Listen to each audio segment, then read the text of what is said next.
জঙ্গলের মধ্যে একলা একলা কি করো? না কিছু করিনি। এই ঠেলাঠেলি শুরু করছো? ঠেলাঠেলি? ও এই বয়সে এও শিখতে গেছো? দাঁড়া দাঁড়া, তোর বাহিরে আমি এখনই ফোন দিয়ে কই এলই। না না না কাকা, বাবারটা কিছু করি না, বাবারটা কিছু করি না।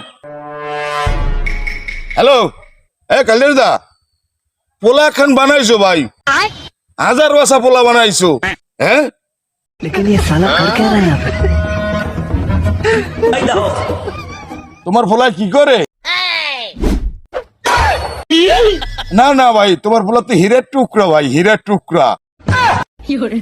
এ পোলা মানে খুব ভালো, 200 এলাকার মধ্যে এরকম একটা পোলা খুঁজে পাওয়া দেয়। হ্যাঁ, আর তুমি যদি মারা যাও তো তোমার নামটা এই পোলা সুন্দর করে তোমার মতো করে রাখতে পারবে। হীরের টুকরে, হীরে টুকরে ভাইও, আর কোনো তুলনা নাই, আর কোনো তুলনা নাই।